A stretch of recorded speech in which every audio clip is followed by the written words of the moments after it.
Assalamualaikum warahmatullahi wabarakatuh.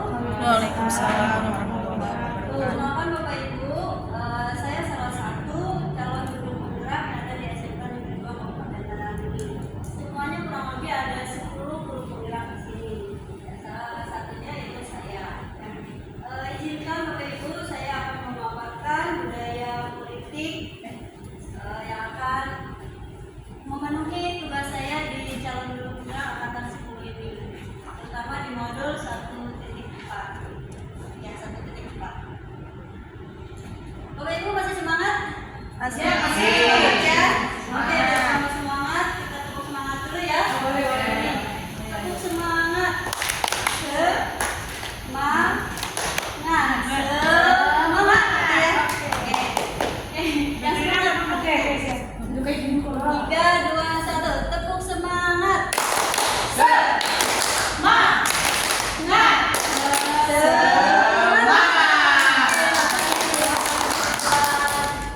Saya akan mulai yaitu dengan topik budaya politik positif. Budaya positif.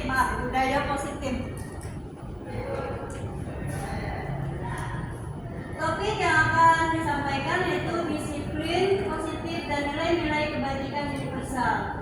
Kemudian teori, motivasi, hukuman dan penghargaan serta institusi. Kemudian keyakinan kelas, kebutuhan dasar manusia dan dunia berkualitas. Kemudian restitusi 5 posisi kontrol. Kemudian restitusi segitiga restitusi. Pertanyaan pemantik ya Bapak Ibu ya. Apakah Anda setuju dengan pernyataan di bawah ini? Hukuman dapat mendisiplinkan anak. Setuju tidak? Hukuman dapat mendisiplinkan anak. Setuju tidak setuju? Yang setuju? Saya separuh. Yang tidak setuju? Jadi setuju diam, tidak setuju diam. Ini yang mana? Diam ya? Di antara. Hukuman dapat mendisiplinkan anak. Yang setuju? 1, 2, 3, 4, 5, 6. Yang tidak setuju? 2 orang, 3 orang ya. Oke. Kemudian pertanyaan berikutnya, pemberian hukuman dengan hal positif seperti membaca atau membersihkan halaman sekolah dapat meningkatkan disiplin anak. Setuju tidak? Setuju. Setuju. Semua setuju? Setuju. Ada yang tidak setuju? Pak Tony dengan apa dua-duanya? Iya, setuju. Setuju. Kebanyakan ngelamun. Yang ketiga ya, memberi penghargaan dapat meningkatkan motivasi belajar anak. Setuju tidak? Setuju. Semua, hampir semua setuju ya. Oke, kita lihat ya selanjutnya.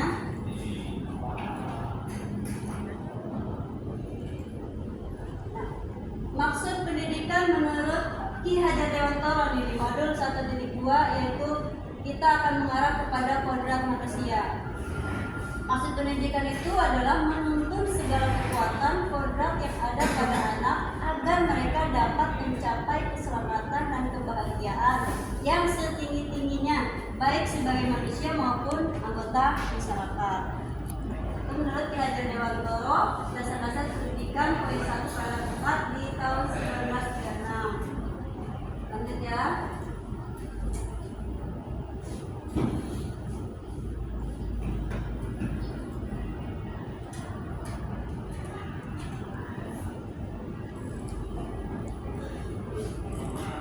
Menurut pemikiran Ki Hajar Dewantara, dasar pemikiran pendidikan anak berhubungan dengan kodrat alam dan kodrat zaman.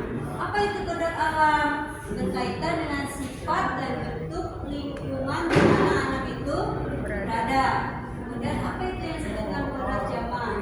Berkaitan dengan isi dan irama disesuaikan dengan dasar-dasar dan asas-asas hidup kebangsaan yang bernilai dan tidak bertentangan dengan sifat-sifat kemanusiaan itu sendiri. Ya Bapak Ibu, perubahan paradigma. Oke, kita akan bermain sebentar ya. Coba bayangkan oleh Bapak Ibu menyobek secari kertas, kemudian tulisan paling penting menurut Bapak Ibu. Kemudian digenggam kertas itu, atau boleh juga ditulis di tangan, kemudian digenggam. Nah, ada seseorang misalkan si B Bapak Ibu si A-nya, dan si B ingin sekali mengetahui apa yang Bapak Ibu genggam itu ya, ingin banget itu sampai dia menyogok, melitik-litik, menjual, menghadik, memaki juga merayu gitu ya, ingin sekali. Tapi Bapak Ibu tidak mau membukanya dan memberitahu apa yang ditulis di dalamnya. Menurut Bapak Ibu kenapa? Coba Bapak Ibu. Kalau menurut saya karena itu hal privacy, justru saya mau Tuhan tahu. Kalau sama rahasia kita, jadi orang Rahasia kita ya, sama orang tidak boleh tahu harus Karena itu masih untuk sebuah prinsip. prinsip sama sama sama saya juga karena menurut saya itu saling sama prinsip ya, sama privacy prinsip. Oke, ya Bapak Ibu ya. Nah, kita akan melihat perubahan paradigma atau teori kontrol, ilusi kontrol di sini. Ada ilusi guru mengontrol murid, ilusi bahwa kritik dan membuat orang merasa bersalah dapat penguatan karakter, itu ilusi. Ya. Kemudian ilusi bahwa semua penguatan positif efektif dan bermanfaat, anggapnya seperti itu. Bahwa semua penguatan positif itu efektif dan bermanfaat. Kemudian ilusi bahwa orang dewasa memiliki hak untuk memaksa. Lanjut ya. Perubahan paradigma stimulus respon ke teori kontrol. Kalau stimulus respon, siapa sesungguhnya yang memiliki kontrol dalam diri kita ini? Ya. Nah, ini di teori stimulus respon, kita mencoba mengubah orang agar berpandangan sama dengan kita. Itu di stimulus respon. Tapi di teori kontrol, kita berusaha memahami pandangan orang lain terhadap dunia. Ya. Lanjut, perilaku buruk dilihat sebagai suatu kesalahan, itu stimulus respon. Setiap anak kan sering melakukan kesalahan itu ya. Nah, perilaku buruk itu dianggap kesalahan. Tapi di teori kontrol, semua perilaku memiliki tujuan. Misalnya yang itu bertingkah agak lain dari hal yang lain, pasti dia ada tujuan tertentu. Ya. Mungkin ada kebutuhan yang tidak terpenuhi dalam dirinya, makanya dia kadang mencari perhatian seperti itu ya. Kemudian orang lain bisa mengontrol saya, itu di stimulus respon. Tapi di teori kontrol hanya Anda yang bisa mengontrol diri Anda. Kalau Anda tadi tidak mau membukanya, tidak akan, gitu ya. Walaupun pengaruh dari luar itu mau dihardik, mau di apa, nggak bisa, karena yang mengontrol diri kita adalah kita sendiri. Dan saya bisa mengontrol orang lain, itu menurut stimulus respon. Menurut teori kontrol, Anda tidak bisa mengontrol orang lain, karena yang hanya bisa mengontrol kita adalah diri sendiri. Dan pemaksaan ada pada rujukan yang gagal. Rujuk gagal untuk kita kepada anak kita ya. Membujuk dan nyerah, harus paksa gitu ya. Itu di stimulus respon. Kemudian kalau di teori kontrol, kolaborasi yang diutamakan dan konsensus menciptakan pilihan-pilihan baru. Dan model berpikir menang kalah kalau di stimulus respon. Tapi di teori kontrol, model berpikirnya menang menang. Ya. Disiplin positif. Di sini Anda tidak bisa mengontrol orang lain, hanya Anda yang bisa mengontrol diri Anda sendiri. Makna disiplin ini belajar kontrol diri dengan menggali potensi kita agar tercapai tujuan mulia, yaitu sesuatu menjadi seseorang yang kita inginkan berdasarkan nilai-nilai yang kita hargai. Kemudian semua perilaku memiliki tujuan. Semua perilaku memiliki tujuan. Di antaranya itu teori motivasi, nanti turunan ke bawahnya ada untuk menghindari hukuman, teori motivasi dia, kemudian untuk mendapatkan imbalan, untuk menghindari hal-hal tersebut. Kemudian yang ketiga nih yang paling baik yaitu untuk menghargai diri sendiri. Harusnya motivasi itu seperti itu arahnya, untuk menghargai diri sendiri. Si anak itu ditumbuhkan bahwa dia harus menghargai diri sendiri. Nah, itu semua nanti akan berakibat kepada nilai-nilai kebajikan yang besar. Nah, nilai kebajikan yang besar itu nanti akan kita buktikan atau kita buat dalam bentuk keyakinan kelas di kelas.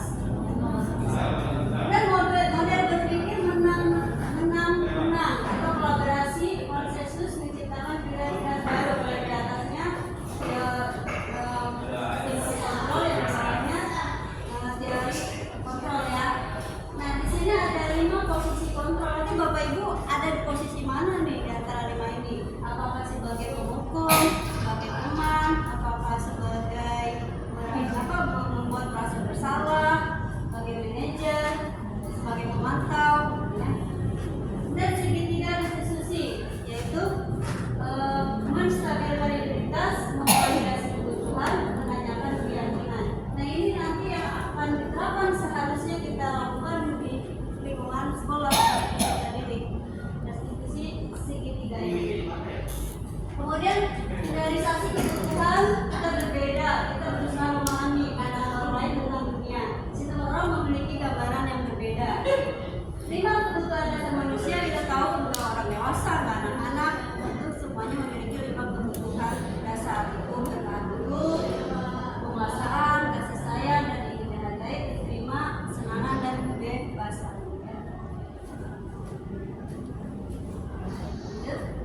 Apa makna disiplin? Oke, saya mau bertanya dulu kepada Bapak Ibu. Menurut Bapak Ibu disiplin itu apa sih? Disiplin tepat waktu. Disiplin itu tepat waktu. Kemudian Tepat waktu, tepat kerja, tepat waktu, tepat kerja, Mengikuti aturan. mengikuti aturan. Bu Bata, disiplin itu apa? peraturan yang harus Peraturan yang harus ditaati. Kita sering bertanya maksa anak supaya jawab, ya kita sendiri kadang bingung kalau ditanya. Betul sih, disiplin. disiplin itu apa ya? Susah ya, ada di kepala cuma susah mengungkapin. Mungkin seperti itu juga kalau anak-anak ya. Ada bu di sini bu, saya susah mengungkapinnya. Salah Peraturan yang sebetulnya. memaksa. Kita tahunya, ayo jawab gitu kan. Disiplin. Disiplin. Sesuatu peraturan yang memaksa untuk kebaikan. Suatu peraturan yang memaksa dengan tujuan kebaikan. Mas Yasmin, disiplin? Sebuah kegiatan yang dilakukan secara terus menerus akan menjadi sebuah kebiasaan yang baik. Kebiasaan yang baik. Kalau Bu Marta, Bu, Disiplin itu sesuatu yang mengikat dia. sesuatu yang mengikat Ya, sesuatu yang jadi mengikat. ya oke. Bapak Ibu hebat sekali ya. Cuman kenapa sayang ya nggak ada yang mengatakan bahwa disiplin itu adalah belajar. Disiplin adalah belajar. Berasal dari bahasa Latin ya, disiplinan yang artinya belajar. Makna asal dari kata ini berkonotasi dengan disiplin diri dari murid-murid Strates dan Plato yang mengungkapkan disiplin diri membuat orang menggali potensinya menuju sebuah tujuan. Apa yang dia hargai. Namun dalam budaya kita, makna kata disiplin telah berubah menjadi sesuatu yang dilakukan seseorang pada orang lain untuk mendapatkan kepatuhan. Gitu ya. Kecenderungan umum adalah menghubungkan kata disiplin dengan ketidaknyamanan. Ya kan? Iya, disiplin datang pagi, nggak datang pagi telat, oh enggak. Itu sebuah ketidaknyamanan gitu ya, berfirman. Bukan dengan apa yang kita hargai atau pencapaian suatu tujuan. Harusnya yang bawah ini yang diutamakan gitu. Selanjutnya, nah pemikiran belajar dewantara ini sejalan dengan pandangan Dian Gessen ya dalam bukunya Restoration School Discipline 2001. Dia menyatakan bahwa arti dari kata disiplin berasal dari bahasa Latin disiplina yang artinya belajar. Kata disiplin juga berasal dari akar kata yang sama dengan disiplin atau murid atau pengikut ya. Untuk menjadi seorang murid atau pengikut, seorang harus paham betul alasan mengapa mereka mengikuti suatu aliran atau ajaran tertentu sehingga motivasi atau termotivasi. Jadi juga menyatakan bahwa arti asli dari kata disiplin juga berkonotasi dengan disiplin diri. Dari mulai Strates dan Plato, disiplin diri dapat membuat seorang menggali potensinya menuju kepada sebuah tujuan, sesuatu yang dihargai dan bermakna. Dengan kata lain, disiplin diri juga mempelajari bagaimana cara kita mengontrol diri dan bagaimana menguasai diri untuk memilih tindakan yang mengacu pada nilai-nilai yang kita hargai. Lanjut ya, ini nilai-nilai kebajikan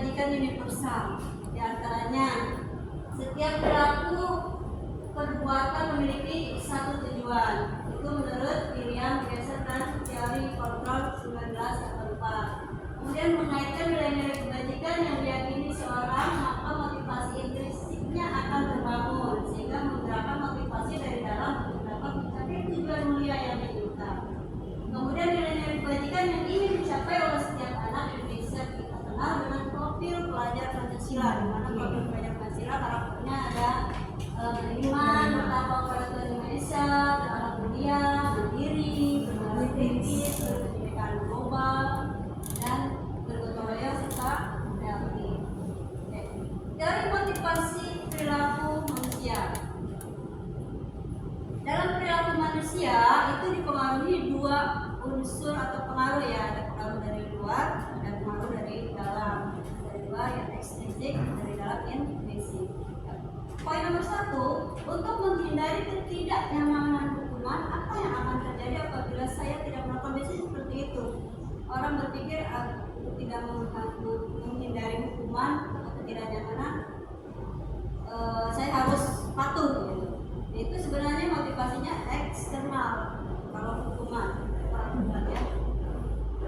Kemudian untuk mendapatkan imbalan, misalkan gubernur kalau mengajar suka bawa silver queen atau menyediakan pulpen satu bom, siapa yang berhasil jawab pertanyaan misalnya ya dapat silver queen 1 gitu ya. Tapi ketika datang lagi nggak bawa apa-apa, anak malas. Ya itu bagian motivasi eksternal. Ini ada kaitannya dengan yang Bapak Ibu pilih tadi. Ya, pemberian hadiah dapat menimbulkan motivasi. Itu apa salah? Ya. Memang betul motivasi, tapi motivasi eksternal. Dan motivasi eksternal ini tidak akan bertahan lama, Bapak Ibu. Sebentar. Hanya ya, kalau dibiasain hanya saja hadiah aja mereka. Nanti pas kita nggak bawa hadiah malah ada walaupun tahu jawabannya, oh enggak diam aja.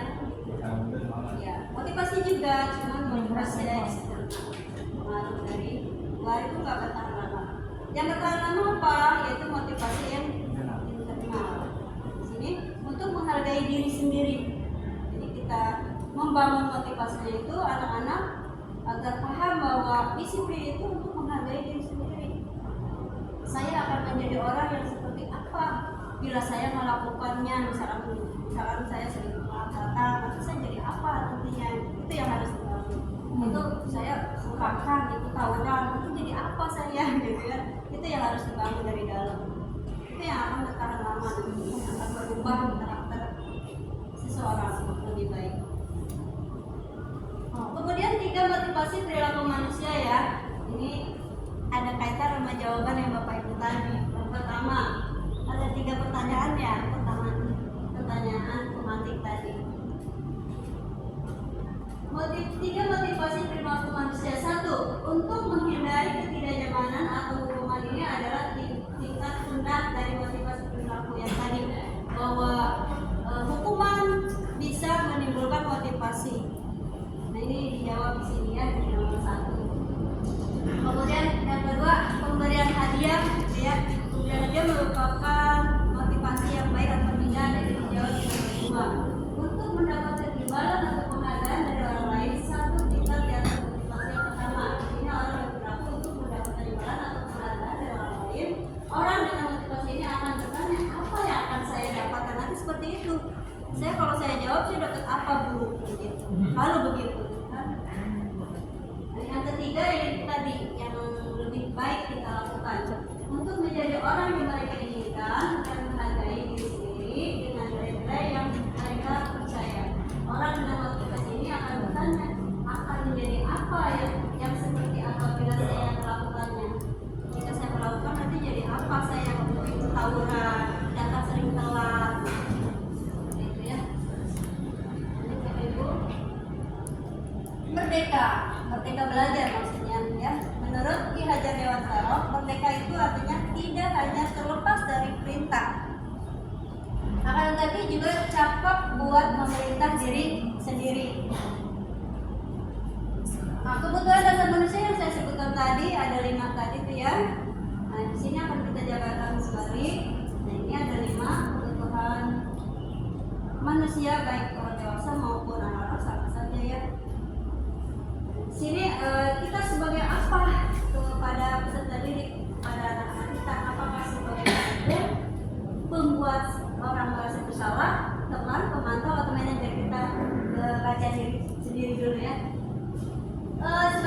hukum. Guru berbuatnya itu menghardik, menunjuk-nunjuk, menyakiti, menyindir. Ya. Kemudian perkataannya, kalau kamu tidak melakukannya, awas ya, rasakan. Nah, itu sebagai penghukum biasanya seperti itu kata-katanya. Kemudian hasilnya memberontak si anak, bukan tambah baik. Dendam yang ada ya, kemudian sakit hati. Rata-rata bukan melakukan hal yang baik, justru malah sebaliknya. Memberontak, menyalahkan orang lain, berbohong, ya, gitu kan? Padahal tidak macet, padahal ini dan itu kan punya alasan berbohong. Kemudian kaitan dengan dunia berkualitas, murid meletakkan guru di luar dunia yang berkualitasnya nggak berbobot dipandang oleh anak. Dan kalau kita memposisikan diri sebagai penghukum. Kemudian sebagai pembuat orang bersalah, guru berbuat perbuatan gurunya misalnya berceramah dan mengatakan seharusnya ibu kecewa. Membuat misalkan Bu Lisa nggak masuk, kasih tugas, nanti ibu kan jam terakhir. Kalau jam terakhir belum bel, kamu kerjain aja dulu ya. Ternyata sebelum bel udah pada pulang. Ini Bu Lisa dipanggil kepala sekolah. Nah ini menyalahkan anak, gara-gara kamu sih pada pulang duluan. Itu sebenarnya nggak boleh. Jadi ibu akhirnya dipanggil kepala sekolah nih. Itu membuat siswa merasa bersalah itu. Ya gara-gara kita ya, jadi Bu Lisa dipanggil kepala sekolah. Itu juga baik. Kemudian teman. Guru berbuat perbuatan gurunya membuat alasan-alasan untuk muridnya. Kemudian perkataannya, ayolah lakukan demi ibu. Masa kamu tidak mau? Ingat, ibu akan membantu. Biasanya kalau terlalu kita pernah sebagai teman, mereka akan membantu. Kemudian hasilnya akan ketergantungan. Di rumah enak ini, terus murid meletakkan guru di sebagai orang yang sangat penting di dunia berkualitas. Ya. Kemudian di pemantau, menghitung dan mengukur. Ini biasanya dilakukan guru sebagai pemantau. Kemudian apa peraturannya? Misalnya skalanya seperti itu ke anak. Apa peraturannya? Kemudian menyesuaikan diri bila diawasi. Kemudian murid meletakkan guru peraturan dan hukum di dunia berkualitas. Nah ini sebagai pemantau itu biasanya guru nggak mengobservasi anak satu persatu gitu. Biasanya cuma ditandain aja yang rajin kasih bintang di absennya. Seperti itu ya, tidak memprosesnya dia kesalahan dan kesalahan anak. Atau yang melakukan kesalahan di minus, tandain merah misalnya gitu. Kemudian identitas berhasil sukses kontrol diri ya, yang paling bagus itu adalah manajer ya, kita sebagai manajer harusnya.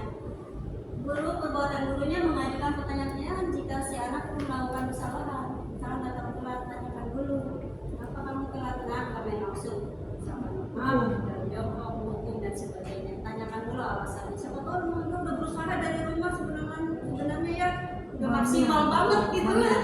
Contohnya datang telat juga, kan kasihan kan, kayak kita aja pernah kan telat ya, padahal harus sengaja udah berusaha banget. Ini nyampe sekolah misalkan dimarahin, misalnya dipanggil kan gimana gitu, harusnya ditanya menstabilkan sama-sama. Kemudian apa yang kita yakini untuk perkataan gurunya ya sebagai manajer, apa yang kita yakini, apa yang bisa kamu kerjakan untuk memperbaiki masalah ini. Misalkan kita diskusi, ditanya kenapa kamu telat, ya Pak tadi saya telat karena macet, apa yang kamu lakukan nanti ke depannya biar kamu nggak telat lagi, seperti itu. Ya nanti saya harus mau lebih pagi, seperti itu. Dia harus bukan biasanya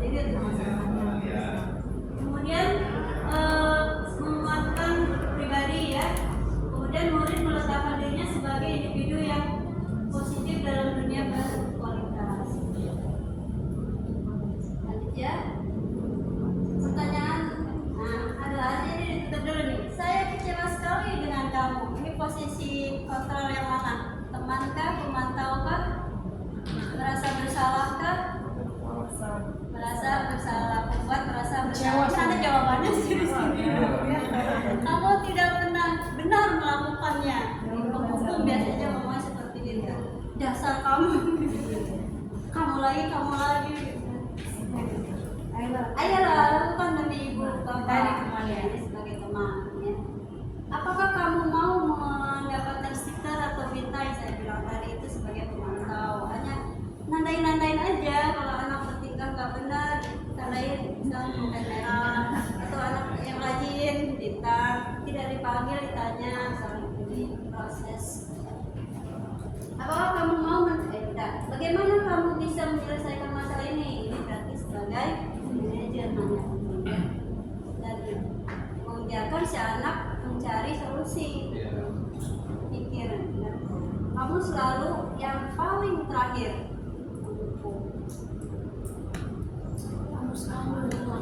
Kamu selalu terakhir memulai tugas gitu kan? Apa kita tahu kenapa dia selalu terakhir? Padahal otak manusia itu ada dua, ada otak mamalia, ada otak reptil. Ada yang berjalan cepat, ada yang berjalan lambat, bahkan malah mundur. Seperti eskalator ya. Eskalator kalau kita jalan eskalator ke atas, kita menuju ke atas, tapi yang satunya ini yang otak mamalia, dia eskalator ke atas, dia turun ke bawah. Jadi lambat cara berpikirnya. Kita harus paham hal itu. Kita semua sama. Apa itu restitusi? Restitusi adalah proses menciptakan kondisi bagi murid untuk memperbaiki kesalahan mereka, sehingga mereka bisa kembali pada kelompok mereka dengan karakter yang lebih kuat. Restitusi juga merupakan proses kolaborasi yang mengajarkan murid untuk mencari solusi untuk masalah mereka dan membantu murid berpikir tentang orang seperti apa yang mereka ingin menjadi atau tujuan mulianya seperti apa. Saya ingin menjadi seperti apa sih, dan bagaimana mereka harus memperlakukan orang lain. Ciri-ciri restitusi bukan untuk menebus kesalahan, namun untuk belajar dari kesalahan, kemudian memperbaiki hubungan. Tawaran ya, bukan paksaan. Jadi ada tawaran di sini.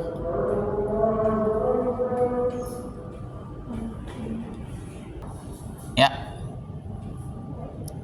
Ini boleh gitu.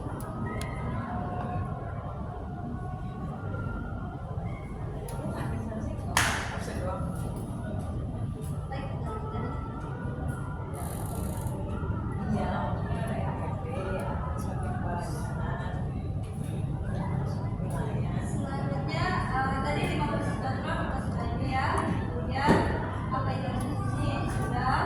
Nah ini tadi ciri-ciri restitusi, diantaranya restitusi menuntun untuk melihat ke dalam diri. Kemudian restitusi mencari kebutuhan dasar yang mendasari tindakan. Restitusi diri adalah cara yang paling baik. Restitusi fokus pada karakter bukan tindakan. Restitusi fokus pada solusi. Restitusi mengembalikan murid yang berbuat salah pada kelompoknya. Konsep eksplorasi, pembelajaran 3, keyakinan kelas. Kita akan sebenarnya kalau dalam bahasa sehari-hari peraturan, cuma kita ubah namanya menjadi keyakinan. Ya. Di kelas sudah ada keyakinan kelas masing-masing. Ya awalnya Ditempel nggak kelas? Kelas belum. Nanti kedepannya kita harus buat semacam keyakinan kelas. Peraturan namun bahasanya aja yang diubah. Mengapa kita memiliki peraturan harus menggunakan helm bila mengendarai kendaraan roda 2? Nah, ini kita harus jabarkan alasannya. Itu yang membuat kita tahu bahwa itu peraturan atau keyakinan. Jadi harus ubah pandangannya, bukan lagi peraturan tapi keyakinan. Oh iya, kalau tidak pakai helm kita terancam keselamatannya. Mengapa kita memiliki peraturan 3M? Menggunakan masker, mencuci tangan, menjaga jarak. Kenapa kita memiliki peraturan harus datang tepat waktu berdasarkan bukti pelatihan itu belajar disiplin kedepannya baik untuk diri kita, bukan karena takut takut dimarahin, bukan, tapi harus dibangun itu karena itu butuh. Kita di masyarakat nanti disiplin akan lebih parah lagi dari di sekolah. Dan sini untuk mempersiapkan mental masing-masing. Budaya positifnya, kita ini berada dalam lingkungan budaya positif. Dalam budaya positif itu ada lingkungan positif.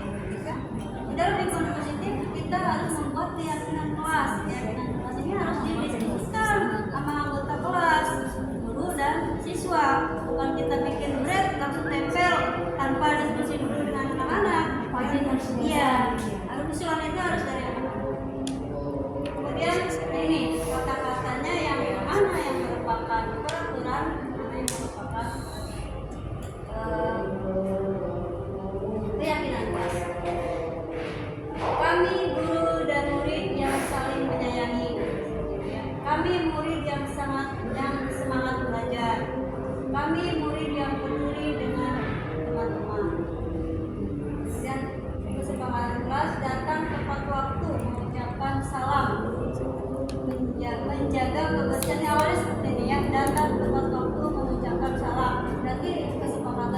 dirubah menjadi kalimat yang lebih positif.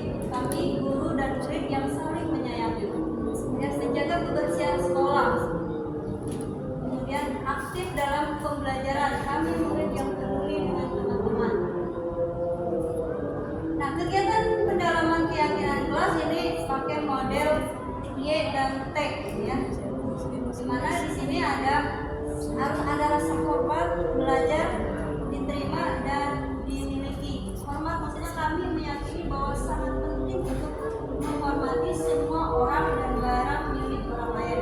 Dan bekerja kami meyakini bahwa sangat penting untuk mengerjakan segala pekerjaan atau mengikuti kegiatan yang telah ditugaskan. Kemudian diterima atau dimiliki, kami meyakini bahwa sangat penting untuk merasa diterima pada satu kelompok dan saling peduli satu dengan yang lain. Jadi temanya adalah T dan Y. Ini penjelasan ininya. Kemudian, nah ini perbedaan peraturan dengan keyakinan kelas. Peraturan selalu kembalikan buku ke tempatnya, ini peraturan. Ya. Kalau keyakinan itu adalah bentuk dari tanggung jawab. Dilarang mengganggu orang lain, berarti harus saling menghormati orang lain. Bikin peraturan atau keyakinan kelasnya jangan dilarang mengganggu orang lain, itu bentuk peraturan. Tapi kita bikin aja menghormati orang lain. Berarti menghormati orang lain yaitu tidak mengganggu orang lain. Lalu mengembalikan buku pada tempat yang gak usah, itu bentuknya larangan atau perintah.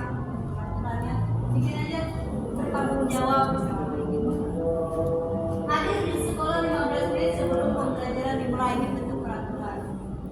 Yang lebih positif lagi bahasanya menghormati orang lain, komitmen. Dilarang melakukan kekerasan.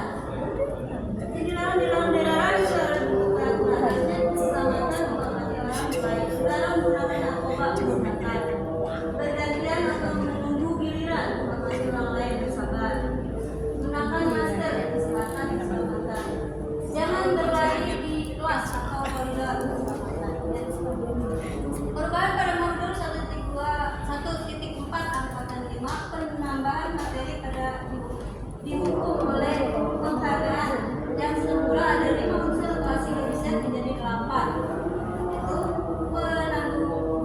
pengaruh jangka pendek dan jangka panjang, penghargaan mendukung, penghargaan mengurangi ketepatan, penghargaan tidak efektif, penghargaan merusak. Hukum atau penghargaan. Penghargaan menurut kualitas, penghargaan mematikan kreativitas, penghargaan mengurangi motivasi intrinsik. Tindakan guru. Mencatat 100 kali di dalam buku kalimatnya saya tidak akan terlambat lagi karena terlambat ke sekolah. Ini merupakan hukuman apa keyakinan?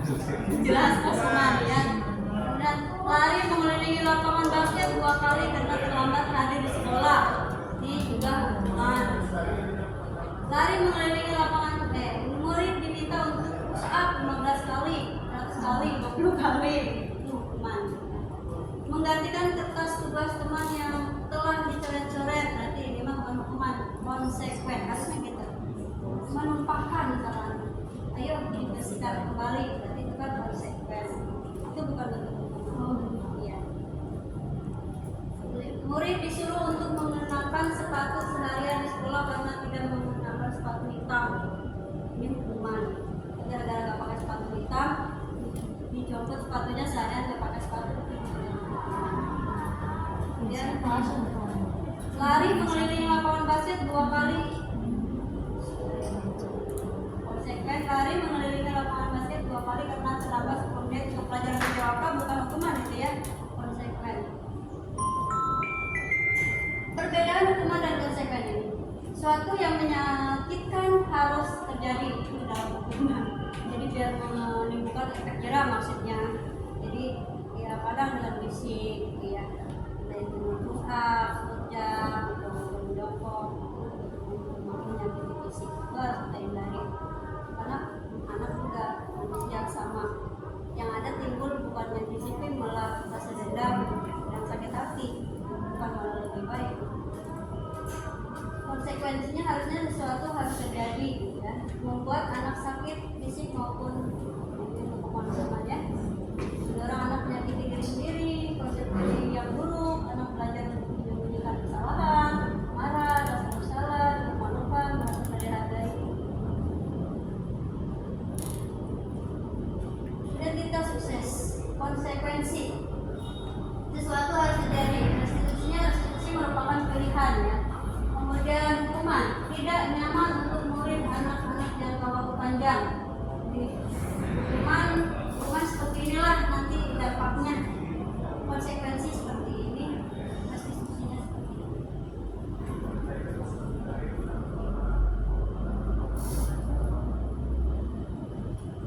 Kita masuk ke segitiga restitusi. Ini saya pernah melakukannya di demonstrasi konseptual. Bisa mau lihat sebentar. Jadi tidak perlu aku perlu dulu ya. Segitiga restitusi itu kita yang pertama menstabilkan identitas, kemudian memvalidasi identitas dan membuat keyakinan. Nah, kalau dalam bentuk ininya saya pernah membuat seperti ini. Sebagai contoh aja ya Bapak ya, ini saya nggak edit saya apa adanya gitu. Nah kalau edit itu lebih bagus apa adanya, jadi suara juga kurang kedengaran. Kasus yang memang ini benar-benar terjadi. Kasus yang pertama dulu dan nah, ini saya udah melakukan segitiga restitusi. Anak yang bolos, anak yang terlambat, dan anak yang suka membuli. Beneran ya.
Ini yang saya lakukan ketika anak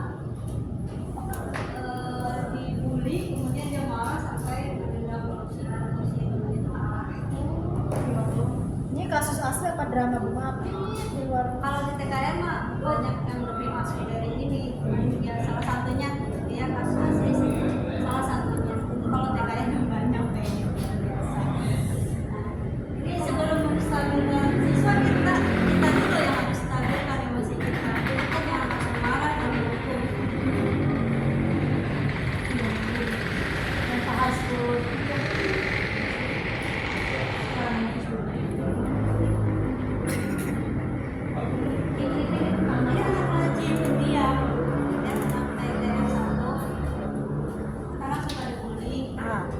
Biasanya dia karena terus-terusannya ya, terpancing juga kalau maksudnya ya.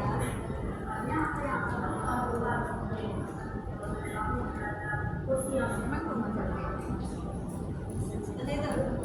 Dia juga dikasih pilihan. Jadi apa yang kamu lakukan setelah tahu bahwa itu salah, itu minta aturan, minta doa, tapi kita bersih.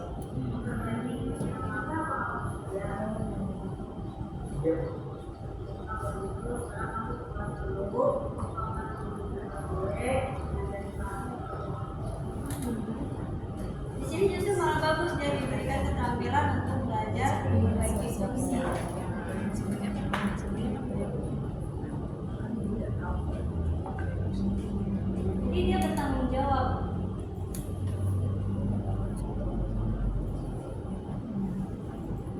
Oke, setelah itu dia konfirmasi ya.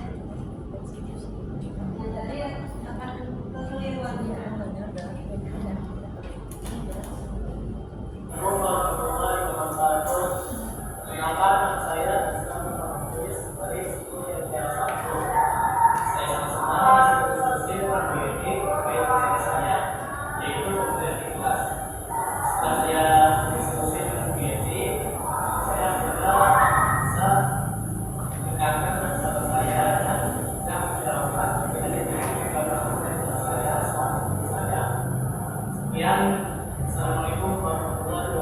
Banyak kasus-kasus yang lain tapi nggak saya videoin sebenarnya lebih menarik.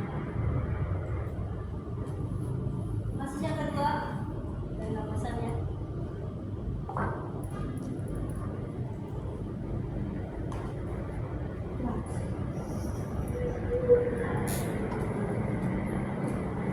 Oh, kalau TKR seru. Seru banyak kasusnya.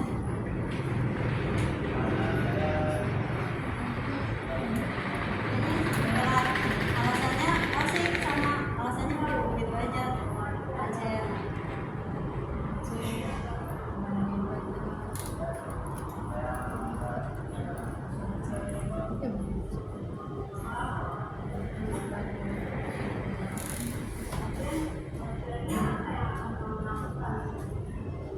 Jadi sebelumnya kita buat kesepakatan dulu ya di kelas itu. Jadi kamu melanggar kesepakatan apa? Jadi kita tahu sadar. Kalau tiba-tiba, aduh gini ya, tapi kesepakatannya belum pernah dibuat, misalnya.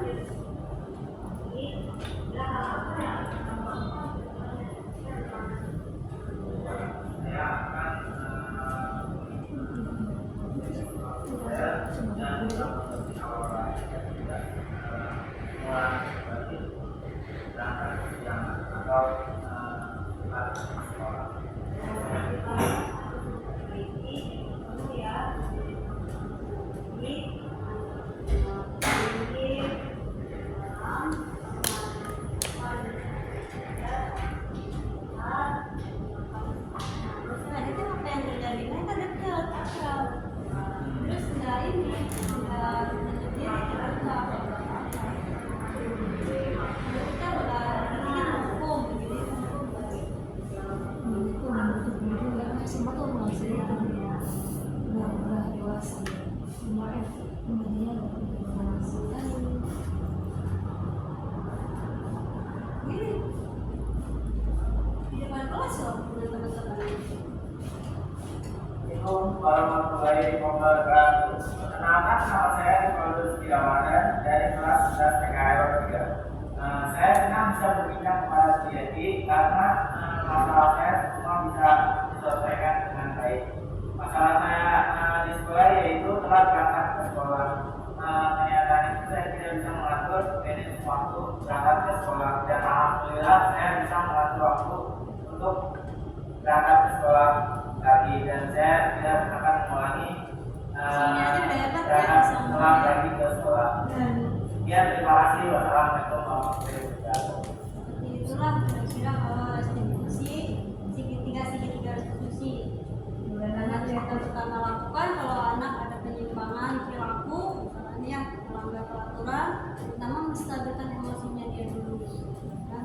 Misalnya tadi kan menendang kursi sampai patah, baguslah kamu hanya sekedar menendang atau marah-marah sampai memukul, itu menstabilkan emosinya. Jadi dia merasa lebih biar oh perbuatan aku nggak sama-sama macas, tidak ada yang nggak lebih parah gitu. Itu yang pertama.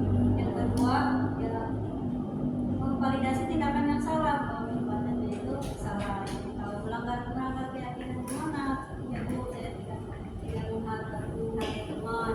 Dia sendiri sadar.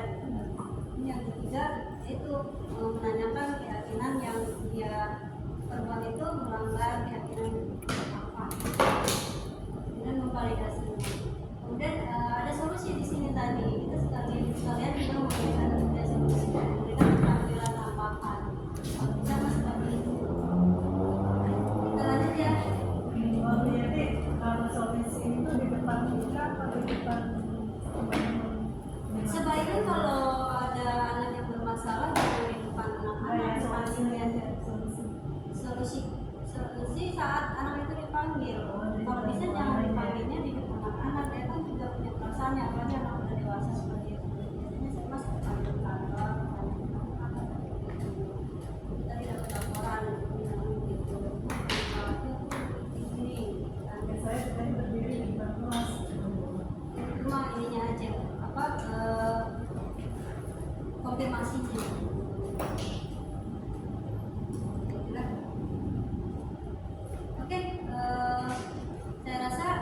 kemudian